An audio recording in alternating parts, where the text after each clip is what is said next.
In this video, we're going to spend about 20 minutes talking about the Standard Response Protocol. You've probably seen this poster around the school and in classrooms, and you may have noticed the icons. We're going to talk about what these 4 icons mean. Schools across the country are adopting a standard to enhance student and staff safety during an incident or emergency. The key is that there is a simple, shared lexicon between students, staff, and first responders, and when used, everybody involved shares the same expectations. What is a lexicon? It's the words in a language, a vocabulary, if you will. Who are we sharing this lexicon with? We start with the first responders. If something happens at our school, they'll know what to do. The same language is shared with students. Teachers and staff are given the same training. And it's also important to tell your parents what we do here at school. It's called the Standard Response Protocol, and it's based on 4 actions that we take during a critical incident: lock out, lock down, evacuate, and shelter. Each action is followed by a directive. Lock out, secure the perimeter. Lock down, locks, lights, out of sight. Evacuate, to the stated location. Shelter, using the stated safety strategy. Every action then has specific instructions of what to do in a crisis. When these are called on the PA, the action and directive are repeated. Lockout, secure the perimeter. Why lockout? There is a threat outside of the building. There might be criminal activity, or civil unrest, or a dangerous animal outside. Here's what happens. Staff will lock all outside doors, and no one is allowed in or out. Let's take a quick look at a lockout in action. Lockouts are typically called for by law enforcement officials. Hi, this is Evan with the Broomfield Police Department. Or district personnel. A lockout. Okay, thank you for the information. Bye-bye. Attention students, we're in lockout, secure the perimeter. Lockout, secure the perimeter.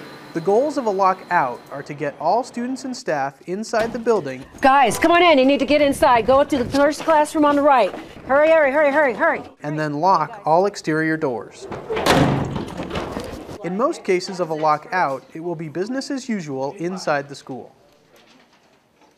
However, in some cases, a lockdown may also be issued in conjunction with a lockout, particularly if the threat is near the school.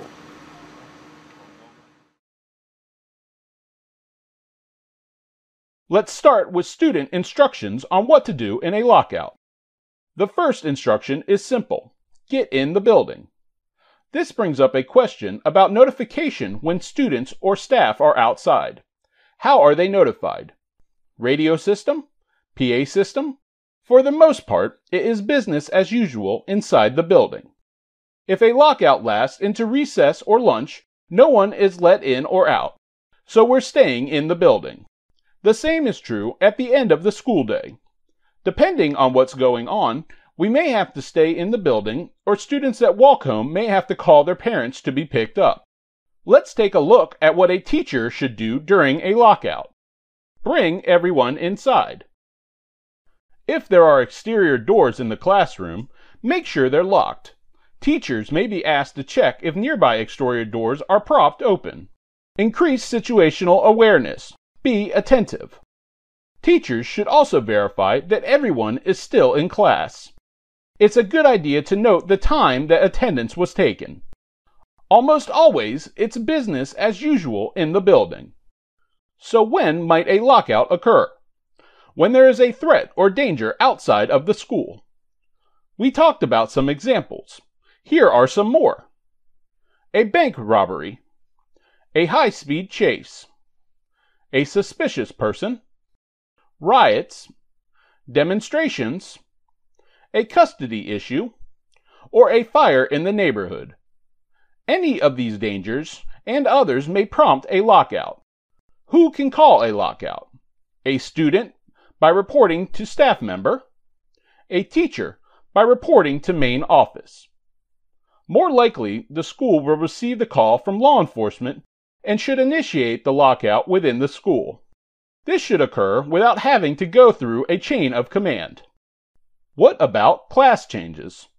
Most of the time, it is business as usual. Normal, in-building class changes will occur. If a threat is very close to the school, the response may be to go into lockout and lock down. If a school has modular buildings, students and staff may be brought into the main building. Can we leave the school? Usually not if there is something dangerous near the school. This means that even if the school day ends, we may have to stay in the building until the threat is mitigated.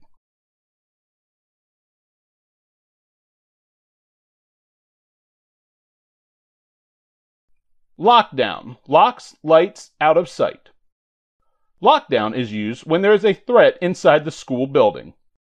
These threats may include someone who is unstable, or something worse, such as an armed intruder or some other danger. Let's take a look at an example of what students should do during a lockdown. If you are in a classroom when a lockdown is called, the main thing to remember is locks, lights, out of sight. As students gather in a safe area of the room, lock the door and turn off all lights. Have everyone in the room move to a location that is out of sight.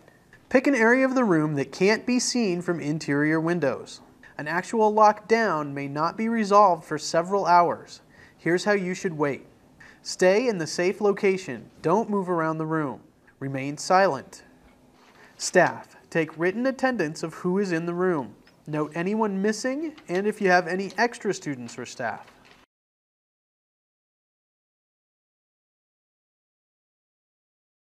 First, stay out of sight from the corridor window. How do you know you're out of sight? If you can't see out the corridor window, no one in the hall can see you. Sit on the floor and get low. A locked door is a proven time barrier. In active violence events, rarely has someone been hurt who was behind a locked classroom door. Be silent.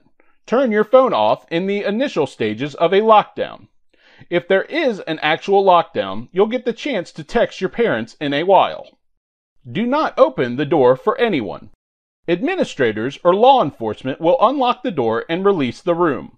We don't know if someone in the hall is being held captive. Let's take a look at what teachers should do in a lockdown. If you hear lockdown, locks, lights, out of sight, depending on the situation, you may want to sweep the hallway for students. If the threat is close to your classroom, focus on getting the door locked and closed as quickly as possible. A locked classroom door is a proven lifesaver. Turn out the lights. Usually, there is no need to raise or lower the outside window shades because the threat is inside the building. The goal is to get out of sight and behind a locked door as quickly as possible. Leave the corridor window uncovered. Law enforcement will need to see into the room from the hallway. Science rooms often have two doors with corridor windows, making it difficult to get out of sight. In this case, it may be beneficial to cover one of the corridor windows. More law enforcement agencies are recommending not sliding red-green cards under the door. The reasoning is twofold. First, they won't believe the message until they have verified the status of the classroom. Second, you are giving too much information to the bad guy. Be silent and maintain student silence. Turn off or silence your phone. If you are with young students, it may be soothing to very quietly read to them. A lockdown cannot be ended with a PA announcement. It only ends with administration or police opening the door and releasing the room. If you can, take attendance. Note if you have missing students or extra students swept from the hall. Note the time. You probably won't need to do anything with the roster at this point, but we're creating a chain of custody, and this will be useful over the life cycle of the event. Let's take a look at what you should do if a fire alarm sounds during a lockdown. If a fire alarm sounds, do not leave your safe location unless you are certain that a fire is threatening your room. If you are forced to evacuate due to a fire, keep in mind that the hall may not be your best escape route. What's the difference between lockout and lockdown? A lockout is when the threat is outside of the building. A lockdown is when there is a threat inside the building. After securing the perimeter, lockout is business as usual. Lockdown is locks, lights, and out of sight. What if you're outside? If you're outside and a lockdown is called, do not go back into the building. Go to a safe location. What if there is no teacher? Get behind a locked door if possible. If not, close the door and hide. You may try to evacuate if the threat is not in your immediate vicinity. What if you're in the hallway? Teachers check the halls quickly before they lock and turn the lights out.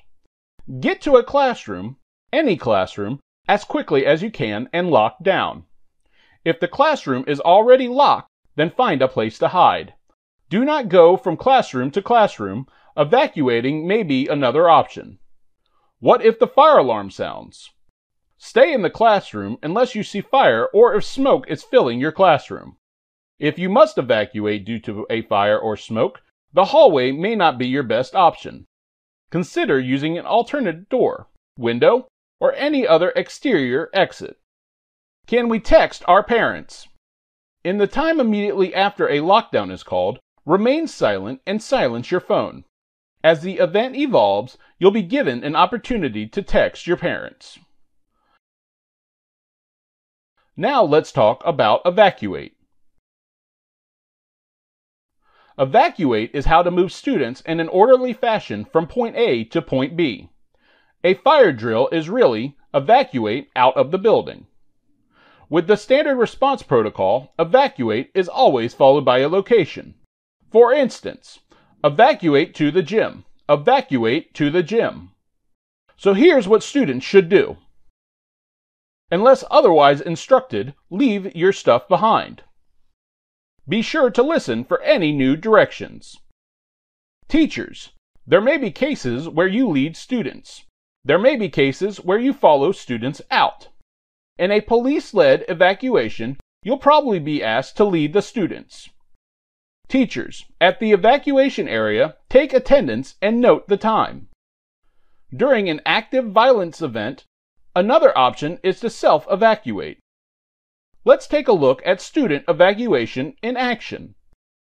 During the initial moments of a school violence situation, the official call for a lockdown may not have occurred or not have been heard by everyone. You need to assess your personal safety. Consider your best option. This may include staying in a classroom behind a locked door, hiding, or evacuating. Self-evacuation, which means exiting the school and leaving the campus, is an option. If you're in a hallway, common area, or near an exterior door, self-evacuation may be your best choice. Once you've arrived at a safe location, you should immediately check in with your parents and the school district to let them know you're safe. Police evacuation will happen a bit differently. Let's take a look. When law enforcement begins the evacuation, here's what to expect.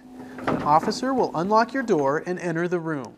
Stay where you are. The officer will give you specific instructions you must follow. Broomfield Police Department, you're safe, everything's okay, we're going to get you out of the building. I need everyone to follow my instructions.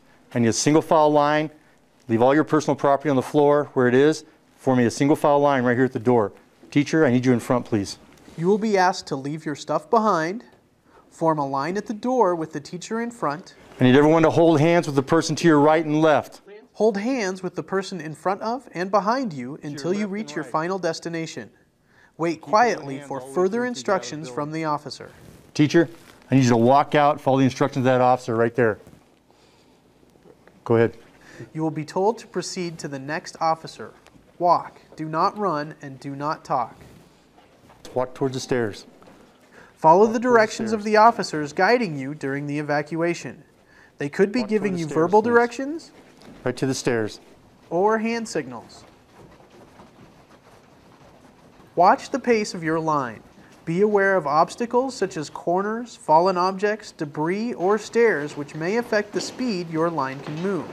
Don't stop until you reach the location you were directed to. Keep moving all the way to the end of the fence. All the way to the end of the fence. Keep moving. Verify attendance and wait for further instructions. Connor. Here. Andrew. Here. Here's what students should do. It's important to keep your hands visible to the officers. Most likely, you will be asked to leave your stuff behind. If your phone is in your pocket, bring it. If it's in your purse or backpack, you may not be given the opportunity to grab it. Don't be surprised if the officers are loud and demanding. They don't know the extent of the incident yet. They will give direct instructions that you should follow. Again, be sure to keep your hands visible. These instructions go for teachers as well. There may be circumstances where you can't bring your purse, briefcase, or backpack. Try to bring your keys and wallet. Also, grab the attendance sheet and the red card, green card, and your phone. At the evacuation assembly area, take attendance. If you are able to take attendance during lockdown, verify students in the assembly area against the roster you created during lockdown. If everything is okay, show the green card. Do you have permission to self-evacuate? Yes, but pay attention to the situation. Do you know where the threat is? Can you see the exit? Is it away from the threat, noise, or commotion? Remember, a locked door is a proven time barrier. Staff, same answer, but don't leave the students. If you do self-evacuate, where do you go? Another school? Nearby business? Recreational center? A friend's house? Or your or a family member's house? Be sure to let your parents and the school know. In a lockdown, prior to a police-led evacuation, don't open the door for anyone. Police or administration will unlock the door. What can you take with you? It's unlikely that you can bring your backpack. You may not even be able to get into it once police enter the room. But if you can, bring your phone, wallet, and keys. Why do we keep our hands visible? Law enforcement officers are trained that hands can hold dangerous things. They will want to see your hands. You might be asked to evacuate hand in hand or with your hands on your head. What will police do? In some cases, during the evacuation assembly, officers will want to verify that students aren't at further risk. They may search students and staff for other dangerous items. Now, let's talk about shelter. Some of you may have heard the term shelter in place. Unfortunately, there are many different things that shelter in place could mean. With the standard response protocol, we shortcut it to state the hazard and the safety strategy. So what's a hazard? Something dangerous. It could be environmental, like a tornado or earthquake. It might be something like a chemical spill nearby. Your safety strategy is what you do in response to the hazard. A public address might be just the hazard and safety strategy. Or it could be shelter for the stated hazard using the stated safety strategy. In either case, we repeat it. For example, tornado, get to the storm shelter. Tornado, get to the storm shelter. In earthquake country, the safest strategy is to drop, cover, and hold. For a hazmat risk, we could seal the room by taping plastic around doors, vents, and windows. In coastal areas, tsunamis are a possibility after an earthquake. Going to high ground or further inland is that hazard's safety strategy. For zombie attacks, the CDC suggests you have a kit. Make a plan and be prepared. During a hazard, listen for instructions. The situation may be very dynamic. Always be prepared for the unexpected. During a shelter event, teachers should try to take attendance and note the time. Remember to determine, review, and discuss local hazards and safety strategies. Your situation may be different and will require actions beyond what was discussed today. Those are the actions, directives, and instructions for the standard response protocol. That's what those icons mean. It's a shared vocabulary between students, staff, and first responders during any type of crisis or emergency here at school. In addition to the standard response protocol, There is one more action and directive to be aware of. Hold in your classroom. Hold is used when we need to keep the corridors clear of students. Here's what students should do. If you're in the hallway, go to your assigned classroom. Otherwise, students and teachers remain in their classroom until the all clear is announced. Teachers, here's what you do. Remain in the classroom with your students until the all clear is announced. Teachers should also close and lock the door. It can be opened for any student that needs to get out of the corridor. Continue teaching, or if the lesson for the day is complete, offer time to read or study. What about class changes? If you're in the hallway, public address might be made to go to your nearest classroom, or proceed to your next scheduled class. So remember, beyond the 4 actions of the standard response protocol, our school has one more action. Hold in your classroom. We encourage you to take this home tonight and tell your parents about what we talked about today.